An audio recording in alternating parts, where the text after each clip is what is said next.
Vamos a conversar esta mañana, tenemos aquí en el estudio al diputado Diego Chalper de Renovación Nacional. Diputado, ¿cómo le va? Muy bien, Juan Manuel, buenos días. ¿Partimos suavecito o partimos fuerte el tiro? Mire, con usted nunca se parte muy suavecito, así que dele nomás.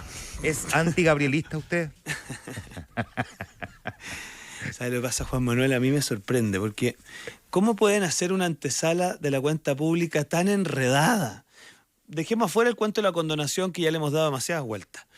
¿Cómo es posible que haya una polémica entre la ministra del Interior y un diputado que fue presidente de Convergencia Social a partir de un culto de la personalidad? Tú te acordarás que el año pasado, a la salida de una cuenta de 3 horas y media, que aprovecho para pasar el dato, no por los parlamentarios, sino que por la gente en su casa, que ojalá el presidente tenga más benevolencia que eso, el diputado Winter dijo que esta cuenta no era propia de un presidente, sino que era propia de un guía espiritual.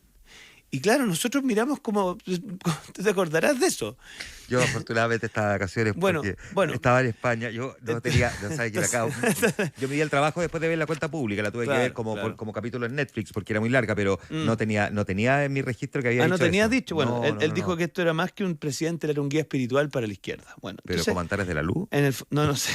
Entonces Diego Ibáñez, cuando dice que hay un antigabrielismo, en el fondo es lo mismo, es el culto a la personalidad, es esta idea de que él tiene como una dimensión trascendente. Ahora, ¿qué es lo grave?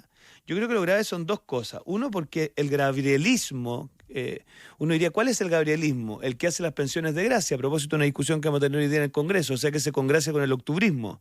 Diríamos algo así como el gabrielismo izquierdista, o el gabrielismo octubrista, o el gabrielismo que le hace un homenaje a Patricio Elwin, que podríamos decir es una cosa así como el gabrielismo concertacionista. ¿Cuál es el gabrielismo? Entonces, yo creo que ellos tienen un problema. Y lo segundo, que ya la ministra Toá diga que esto es una cosa que a ella le da vergüenza, da cuenta del poco buen ánimo que hay dentro de la coalición de gobierno. Me gusta esta discusión porque creo que es interesante el ver este error no forzado, ¿no? Este fuego amigo, por decirlo así, de haber creado un concepto que no existía y haberlo instalado en el debate. ¿Por qué no le habrán puesto burichismo? ¿Te fijas o no? Porque es piñerismo, laguismo, quizá el apellido no da para la forma verbal. Claro, no calza muy bien. Están los boricistas, pero bueno, como sea. Pero no me respondió la pregunta. ¿Usted es anti-gabrielista? Yo le confieso que yo soy anti-octubrista. Si yo pudiera ser anti algo, yo soy anti-octubrista. Quizás porque lo viví, porque considero que le hizo muy mal al país, porque considero que hoy día ya casi nadie lo defiende. En algunos programas de internet, 2 personas cada cierto tiempo hacen un spot, entiendo ahí. Pero yo soy anti-octubrista, pero evidentemente yo no soy anti nadie en particular. Ahora, ¿sí reconoce que había un antipiñerismo? Yo creo que lo que hubo en un minuto, más que un antipiñerismo, hubo una antidemocracia. Pero no solo en octubre, porque antes de octubre habían críticas al presidente que al final tenían que ver con cuestiones casi personales. Le criticaban los tics, le criticaban que la ropa le quedaba, las mangas le quedaban largas, le criticaban casi cualquier cosa que dijera que su sentido del humor era desubicado. O sea, en la forma y en el fondo, de lo pequeño a lo grande, habían personas que al presidente Piñera le criticaban todo. Y uno decía, aquí puede haber un antipiñerismo. Bueno, cuando esto se traspasa a las personas y se traspasa a los insultos personales, si usted compara las cosas que ha dicho, por decirlo así erradamente, el presidente Boric con la del presidente Piñera, yo no he visto a nadie hablar de las Boric cosas. Pero le aseguro que si hiciéramos un recuento estaríamos bastante cerca. Del presidente Piñera se reían de una situación que era muy compleja para él, que una situación que tiene carácter fisiológico, como eran sus tics, y yo no he visto a nadie riéndose de la situación que le pasa al presidente Boric con sus reconocidas... Lo que trato de marcar el punto es que... No, el punto tuyo es el siguiente. Si nosotros nunca hemos traspasado la crítica política a la crítica personal. Y la izquierda sí traspasó la crítica política a la crítica personal. Pero podría existir, es lo que quiero decir, que así como existió con algunos contra Piñera, podría existir, no necesariamente ustedes, que haya también quienes ya le tienen como una especie de tirria a Gabriel Boric, más allá del presidente, y que en el fondo le critican todo, la foto que sube viendo el partido de la Católica, no tengo idea, cosas que son muy mundanas, ¿no? Ahora... La foto de aquella, ¿no? Claro, pero digo, este espíritu que el gobierno ha tratado de construir de que la oposición es obstruccionista, ¿cómo lo retrucan ustedes? O sea, yo habría querido una oposición obstruccionista, abro comillas, que te apoya como te apoya en la agenda de seguridad. Porque a mí me da risa, ellos se jactan de haber aprobado muchos proyectos. Yo veo el segundo Fast Track, los primeros proyectos, y yo digo, esto es una cosa de locos. Porque, por ejemplo, la Defensoría de las Víctimas, en el gobierno anterior hicieron todo lo que pudieron para impedirla. La ley de inteligencia, le voy a poner nombre y apellido, el diputado Brito, como presidente de la Comisión de Defensa, hizo todo lo que pudo para impedir la tramitación de una ley que hoy día su gobierno impulsa como parte del Fast Track. Entonces, yo creo que Chile ha cambiado en su orientación. que aquellos que el día de ayer criticaban tan duramente esta cosa hoy día las apoyan, y yo creo que es impresentable. Así que nosotros hemos sido obstruccionistas porque uno mira los proyectos de ley, salvo aquellas cosas que el gobierno quisiera que los apoyáramos, pero que no es que nosotros no compartimos. El problema que tiene el gobierno con la reforma previsional no es con la oposición en el Congreso, Juan Manuel. El problema lo tienen con la inmensa mayoría de los chilenos, que en todas las encuestas, en todos los estudios de opinión, dicen que no están dispuestos a aceptar que algunos de sus puntos previsionales se vayan a algo distinto al ahorro individual. Entonces, yo creo que este gobierno, si dice una cosa así, es extremadamente injusto, porque creo que la oposición, en aquellas materias donde evidentemente se concitan acuerdos, se concita apoyo, yo no conozco otra oposición en el mundo que ganando con un 62% el plebiscito, días después está dispuesto a ir a La Moneda a conversar con el gobierno. Eso yo no lo conozco. Ya, Le ahora, aseguro que uno podría Bolsonaro decir- no lo habría hecho. Uno podría decir, ok, ustedes han aprobado proyectos porque este gobierno tiene minoría. Sin los votos de la derecha habría sido imposible que se aprobaran los proyectos, pero no son necesariamente proyectos del gobierno. Por lo tanto, cuando uno entiende el concepto de obstruccionismo, es que intenten obstruir cuestiones que nacen desde el mismo gobierno. Y aquí el Ejecutivo plantea que en 2 años ustedes han presentado 5 acusaciones constitucionales en contra de ministros de Estado, o que rechazaron el año pasado la idea de legislar de la reforma tributaria, o que separaron de la mesa de seguridad o de la mesa técnica de pensiones, o que trataron de llevar la ley integral y la ley de delito de cuello y corbata al Tribunal Constitucional. A eso se refiere el gobierno cuando dicen que ustedes a veces son obstruccionistas. Mire, podríamos ir punto por punto, pero no los voy a aburrir. En las acusaciones constitucionales, varias de esas no han sido impulsadas por Chile Vamos, y yo espero que ya se haya aprendido la lección de que si no tienen viabilidad política no hay que presentarla. En la reforma tributaria el tiempo nos terminó dando la razón, porque lo que hizo el ministro Marcel en simple, al separar la ley de cumplimiento tributario de la propuesta de alza y tributo, fue hacer lo que le dijimos del minuto 1. Separemos la agenda de evasión y elusión, y fíjese, lo vamos a apoyar, cosa que hemos hecho, y en materia de alza de impuestos, hágalo después, si quiere hacerlo. Yo creo que el ministro Marcel, cuando lo escucho en el extranjero decir que va a bajar impuestos, quiere decir que ya está abandonando la lógica original. En la mesa de seguridad nos paramos, Juan Manuel, porque mientras la ministra Toá nos invitaba a fortalecer el combate al delito, en paralelo el presidente estaba fraguando, no sabemos si en conocimiento o no de la ministra del Interior, indulto a personas violentistas. Entonces tú dices, es como que usted lo inviten a una mesa de libertad de prensa, pero en paralelo están fraguando una moción de censura. Entonces uno dice, a ver, no me invite a hacer el ridículo si usted en la práctica esto no lo cree. Y respecto de, en el tema previsional, yo creo que el gobierno no ha sido capaz de leer ciertas señales. Cuando el presidente de mi partido dice que estamos abiertos a pensar fórmulas como, por ejemplo, que algunos de esos puntos vayan a un préstamo con cargo a un bono de reconocimiento, lo que el gobierno no sé si es capaz de ver que hay un espacio de diálogo, pero no lo toman. Y no lo toman porque la ministra Jara está absolutamente capturada con la lógica del seguro social, porque cualquier cosa distinta no deja contenta al Frente Amplio. Entonces al final, Juan Manuel, ¿vamos a bailar al ritmo de aquello que puede concitar mayoría en el Congreso o vamos a bailar al ritmo de las minorías? Y yo cuando veo, por ejemplo, que en el segundo fast track excluyeron la ley que tipifica la inmigración ilegal, la ley que tipifica con mayor rigurosidad los delitos contra la vida, porque le molestan a la izquierda, a mí me queda claro que en el fondo la partitura, en último término, la pone la izquierda.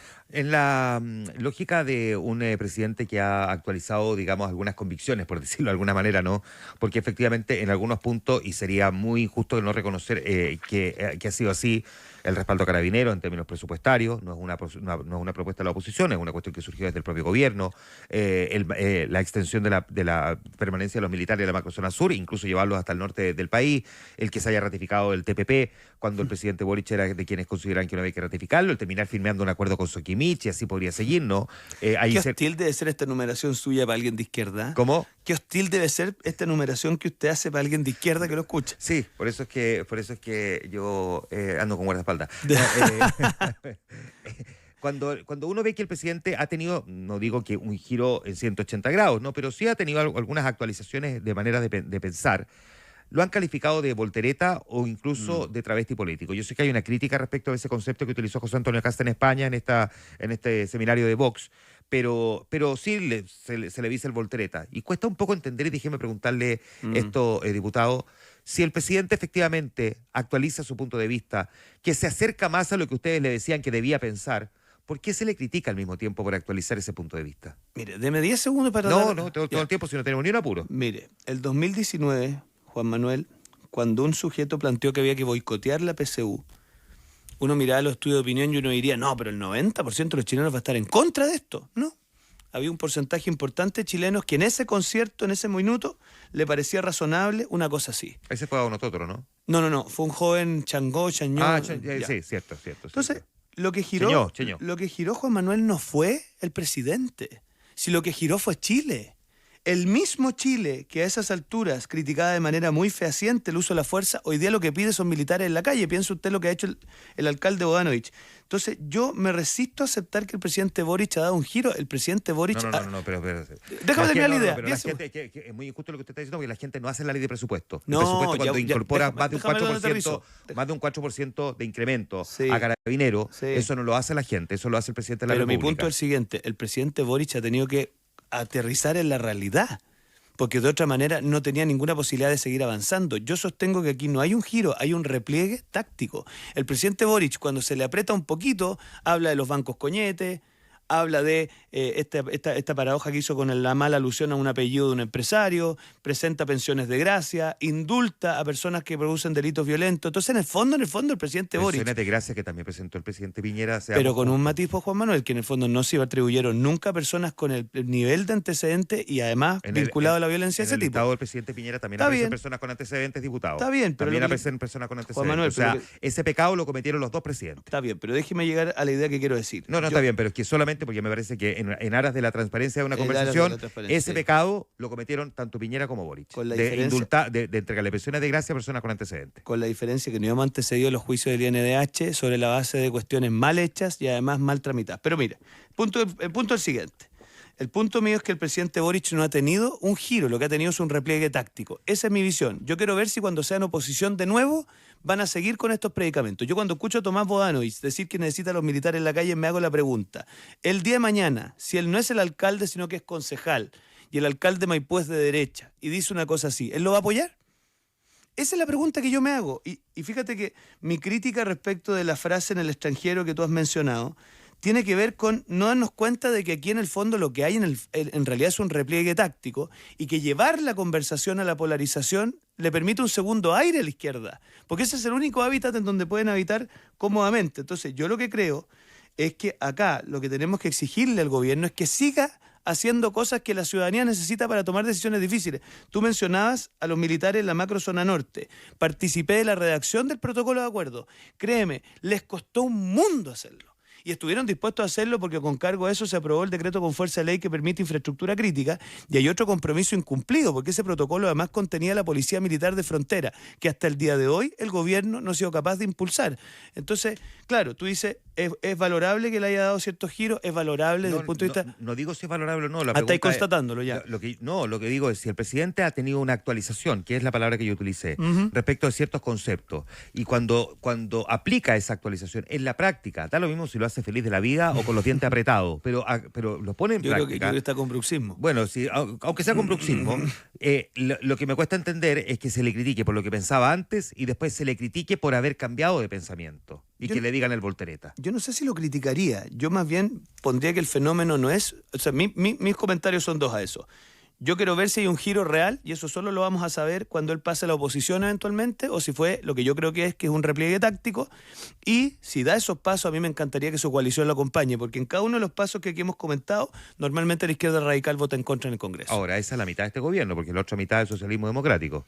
Sí, ¿Y qué opinión tiene ahí sobre el trabajo que ha hecho el socialismo democrático? Porque al final del día, sí, probablemente el presidente termina conversando más con el socialismo democrático y seguramente en su discurso en la cuenta pública lo ha revisado más con Carolina Toá y Mario Marcel que con Camila Vallejo. O sea, si no ganábamos con un 62% el rechazo, no tengo ninguna duda que la ministra de Interior no sería la ministra Toá. Porque acuérdese usted que la llegada de la ministra Toá, del canciller Van Claver, en reemplazo de Isquia Siches, con el Gualmapu, en fin... tuvo que ver con un resultado electoral que fue mucho más adverso a lo que ellos esperaban. Entonces, yo creo que acá ese 62%, que dicho sea de paso, ese ser el norte que tiene las oposiciones y no seguir peleando por alguna identidad, es lo que permitió ese giro. Entonces, obvio, el socialismo democrático es parte de eso. Ahora, ojo, cuando la senadora Bodanovich dice que la condonación del CAE es un ofertón electoral, uno dice, ¿por qué dice una cosa así? Bueno, porque el socialismo democrático está cabreado que lo hagan concursar por el 30% del país. ¿Por qué el subsecretario Monsalve dice que en el fondo, palabras más, palabras menos, no se puede presionar al Poder Judicial por la vía de barras? Usó la expresión barras, pudo haberlo evitado. Bueno, porque ese sector de la coalición... Barra y no barra brava, que eso habría sido más conflictivo, claro. Pero ¿por qué la ministra Toá dice que le da vergüenza el antigabrielismo? Bueno, porque el socialismo democrático no está dispuesto a que lo arrastren por un concurso al 30% del país. Y en lo que está el cierto sector del gobierno es afirmarse en el 30%. Y lo que dice el socialismo democrático, un momentito, yo quiero conversar por el 50%, porque en ese 30% yo no tengo invitación. ¿Usted cree que fue una torpeza de quién haber instalado el debate de una condonación del CAE? ¿De quién cree que porque me ha costado encontrarle autoría a esa polémica? Tú sabes que Mario Marcel, un año antes en la Comisión de Educación, argumentando sobre un proyecto de reforma constitucional de Gaspar Rivas, fue a exponer y destruyó el proyecto de condonación del CAE. Nadie ha dicho eso, pero es una cosa increíble. Yo tengo las 2 diapositivas, auditores, y si a alguien le interesa, es increíble lo duro que fue con Gaspar Rivas. Básicamente dijo que su proyecto no solo era inviable, en fin. Bueno, es Gaspar Rivas, tampoco. Bueno, tampoco ahora, respecto a la Churchill, pregunta, yo creo que la dinámica fue la siguiente. Es una mezcla de razones. Hay que cumplir un compromiso de campaña. Uno, hay que hablarle al 30%, pero necesitamos que hable alguien que de alguna manera contenga la posición. Y la primera locución la hace Marcel, en una cosa que es digna de un acertijo. Dice, no me acuerdo textual, pero era como que tenía que ser autocontenido, tenía que estar de acuerdo a nuestra realidad, o sea, lleno de palabras que tenían que interpretarse. Y yo no conozco otra materia, Juan Manuel, en donde en una semana 5 ministros hayan dicho 5 cosas distintas. Terminación, nuevo sistema, condonación parcial. Solución. Y además, parece prueba de la PSU con la parte de los sinónimos. Entonces, y el concepto de autocontenido que nadie ha podido explicar exactamente a qué se refiere con autocontenido.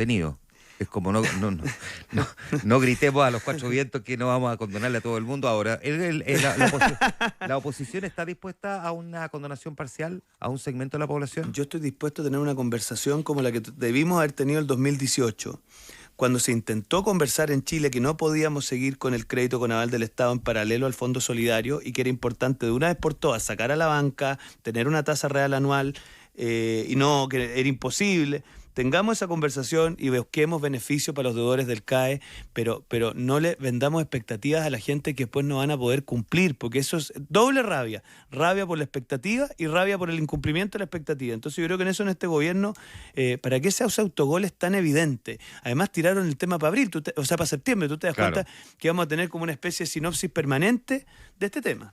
Déjeme preguntarle, diputado, en la raya para la suma, después de varias cosas que hemos visto durante esta semana, la minuta del gobierno, ya se filtró una minuta de Chile Vamos, hay otra minuta del Partido Republicano.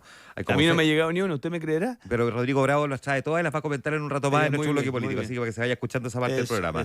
Oiga, pero déjeme preguntarle más allá de eso. Esto pareciera la típica coreografía política que cansa un poco a la gente, que no importa lo que diga el presidente, la oposición ya tiene escrito lo que le va a responder y probablemente el oficialismo tiene claro cómo va a salir a aplaudir el discurso del presidente, si lo consideran un mesías, ¿cómo fue que dijo el emperador? El guía espiritual. Guía espiritual, el Antares de la Luz, ya, en fin. Y al final termina un poco aburriendo eso a la gente. ¿Cómo cambiamos, cómo salimos de ese eje? Quizás no me van a creer, posiblemente quizás usted algo. Yo no voy con ningún prejuicio a la cuenta pública, no me he preocupado de tener ninguna minuta, estoy abierto a ser sorprendido a que el presidente diga, por ejemplo, que va a implementar una policía militar de frontera o que, por ejemplo, se va a abrir a avanzar en el proyecto de tipificación a la inmigración ilegal o que va a reconocer que el programa Calle Sin Violencia fracasó y que va a pasar a otro programa. Yo estoy abierto a ser sorprendido por el presidente, pero tengo la sensación que el presidente está más preocupado, estoy haciendo eco de lo que ha dicho la ministra Vallejo, de tratar de convencernos de que han cumplido cosas que de tratar de empatizar con lo que... Mira, si aquí no se trata de lo que piensa la oposición, la inmensa mayoría de los chilenos lo que quiere es seguridad, economía y control de la migración irregular, como principios básicos. Pero veo más bien al presidente preocupado de qué es lo que quiere el 30% de su base de apoyo. Y yo creo que se va a equivocar. Ahora, yo estoy abierto a ser sorprendido. Yo mañana voy a ir en esa disposición. Ya. La ministra del Trabajo, Janet Jara, para agregarle otro pelo más a la sopa, nos sorprendió con un comercial para destacar las virtudes del proyecto del gobierno en materia de reforma al sistema de pensiones. Lo que ha abierto, por cierto, una controversia que además tendrá que ser zanjada, entre otras, por la Contraloría, sobre si se pueden utilizar recursos públicos para publicitar un proyecto, no una ley propiamente tal. Entiendo que es un tema que lo tiene tomado, diputado. Sí, porque ¿sabes lo que pasa? Mira, a ver. A mí me habría encantado tanto entusiasmo para la campaña de vacunación. Son 460 millones de pesos que se gastan para intentar convencer a los chilenos de que el seguro social es una buena idea. Eso es lo que está detrás. Entonces, tú sabes que esto tiene precedentes, porque en mi opinión contradice abiertamente la ley 19.896 en su artículo 3º, que dice que en el fondo solo se pueden difundir, especialmente en una subsecretaría como la de Previsión Social, las prestaciones que usted entrega, pero no las discusiones legislativas que están en marcha. Yo creo que la Contralora tiene una tremenda tarea, Juan Manuel, porque de la decisión de ella se va a sentar un precedente en donde el día de mañana, ¿por qué no? Un gobierno de centro-derecha que está debatiendo un tema con la centro-izquierda o con la izquierda en el Congreso hace una campaña para intentar persuadir a los chilenos que la izquierda está equivocada. Ese es el precedente que se puede sentar. Entonces yo creo que la Contralora tiene una tremenda responsabilidad y la verdad que nosotros estamos investigando otra arista, que tengo que reconocer que el diputado Frank Sauerbaum ha jugado un rol muy importante, porque además de los 460 millones que cuesta el spot en sí, se contrató una agencia audiovisual en la Subsecretaría de Previsión Social que se llama Fernández Ferreira y Medios, que el nombre de fantasía es Merced Limitada, donde se le contrata por 4 meses por 284 millones de pesos. Entonces la pregunta es, ¿esa agencia de publicidad también ha participado en este spot? El giro del contrato, o sea, el contenido del contrato por el cual se le contrató fue para hacer un plan de medios para educación previsional. El concepto de educación previsional también lleva participar de debates legislativos y intentar persuadir a la población de una cosa que por lo demás no tuvo los votos en la Cámara de Diputados. Esto también lo vamos a investigar porque esta agencia no solo está en la Subsecretaría de Previsión Social, sino que está en otros órganos del Estado y la única virtud que tiene, porque no tiene gran trayectoria trabajando con el Estado, es haber sido la agencia de campaña del presidente Boric cuando era diputado. Entonces, la pregunta del millón es, ¿se gasta plata de esta forma para interceder en el debate legislativo de manera absolutamente indiscriminada? Eso es lo que va a tener que resolver la Contralora y por eso yo advierto que como oposición vamos a ser muy tenaces, Juan Manuel, en la fiscalización de estos recursos. Déjeme preguntarle ahora, y para ir terminando, diputado, ¿cuán de cerca ha estado siguiendo usted las tratativas para las elecciones municipales? Bueno, con la distancia que puede tener alguien que no está en la mesa de negociación, pero con la cercanía de alguien que le interesan los resultados de la conversación. ¿Ya? ¿Y qué es lo que le interesa a usted los resultados de esa conversación? Yo creo que nosotros tenemos que tener un candidato único de oposición por comuna y por gobernación regional. Me alegra que se haya despejado lo de Viña. Me parece que lo que está pasando en Maipú de que no tengamos un candidato competitivo es una cosa escandalosa, porque me parece que esa es una comuna lo suficientemente importante para que tengamos a alguien muy competitivo. ¿Y Recoleta? También lo mismo, o sea, nosotros tenemos que dar con un candidato competitivo. Sí, porque ahí la UDI tiene un candidato, sí, RN tiene uno. No, tenemos que tener uno. Vean cómo lo resuelven. Oye, mes de junio todos se despliegan y a fines de junio hacemos una encuesta, el que está mejor marcando va, pero no podemos llegar con más de un candidato. Yo Chile vamos. No. Todas las oposiciones, Juan Manuel, a ver, cuando yo escucho y con alto respeto lo digo, a los republicanos decir que en las elecciones de gobernadores regionales, como hay segunda vuelta, da lo mismo llegar con 2, eso no es así. Porque cuando el candidato oficialista saque, da lo mismo, tal porcentaje, y los dos candidatos de oposición estén muy por debajo, ese candidato de oposición que pasa a segunda vuelta parte con un déficit tremendamente difícil de sobreponerse. Entonces, ¿cómo no va a ser posible que en todas las regiones y en todas las comunas del país, en todas las elecciones mayoritarias, no tengamos un candidato único de oposición? Cualquier cosa distinta a mí me parece un fracaso de la negociación. ¿Cualquier cosa distinta? Sí. Ya. Lo digo con alta franqueza. ¿Y le gustaría que Max Luksic fuera candidato? O sea, a mí me parece que Max Luksic puede ser perfectamente un buen candidato. Pero digo por Renovación Nacional o apoyado por Renovación Nacional. Es que le insisto, para mí me da lo mismo la credencial, la ficha de militancia de los candidatos. Me interesa que sea el más competitivo. Si Max Luksic es competitivo en una comuna, y eso no se improvisa, obvio que puede ser candidato. Ya, Max Luksic pareciera tener todas las credenciales para ser una figura de características políticas. Uno mira su historia, mira su currículum, mira sus intereses sociales, digamos, y pareciera que sí. Pero a propósito de la frase que acaba de hacer usted, o sea, pareciera que aquí hay que apoyar a las figuras que aparezcan bien aspectadas en términos de respaldo. Es uno de los elementos de juicio, por supuesto. Pero claro, pero no me mencionó el currículum como que debe ser el elemento más importante. En el caso de Max Luksic, ese check está hecho así como con doble cheque azul, No, pero, no, lo que pero pasa de es que repente también desconozco- nos encontramos con que le dan candidatos que no estaban preparados para ser Bueno, alcalde. obvio, yo parto de la base, a ver, buena su pregunta, yo parto de la base de que aquí el casting de candidatos supone personas que tienen evidentemente las características.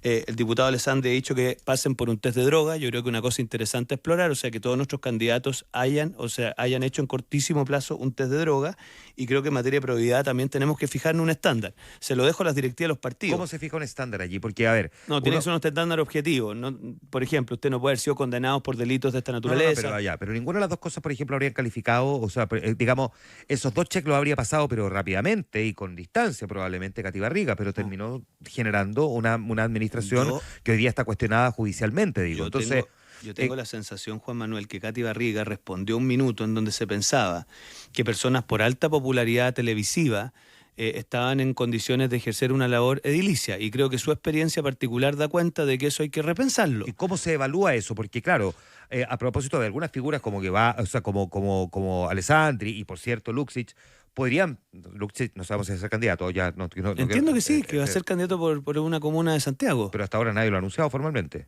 Y no voy a ser yo el que lo va a anunciar. No, yo sé que en cualquier momento lo van a anunciar, pero bueno, pero ya, que pueden cumplir con todas esas características y check, listo, vamos, y ahí probablemente ahí lo que hay que ver es que en qué lugar llevarlo para que tengan los respaldos suficientes, pero hay figuras que uno dice por qué el partido político decidió llevarlas, no solo la derecha, porque todos los partidos han cometido el mismo pecado y después se terminan arrepintiendo, pero después a la siguiente inscripción terminan llevando más o menos los equivalentes, ¿no? Sí. Que no son solamente sacados de la tele, quiero decir que son personas que no estaban preparadas para administrar una comuna.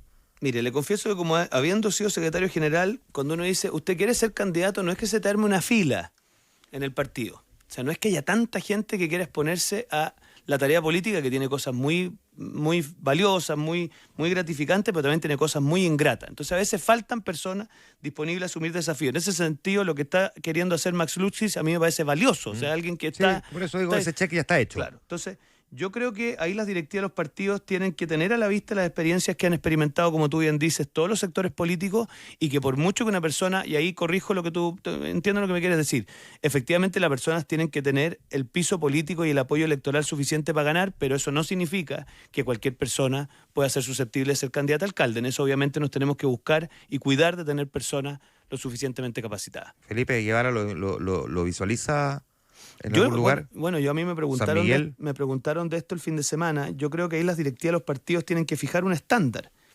Y en el caso de Felipe Guevara, entiendo, no tiene ninguna condena en su contra, y tendrán que fijar las directivas cuál es el estándar que van a tener para que todos sus candidatos los cumplan, cosa que esto no se transforme en una cosa individualizada. Cuando uno fija un estándar, la cosa se facilita, porque usted cumple o no cumple el estándar.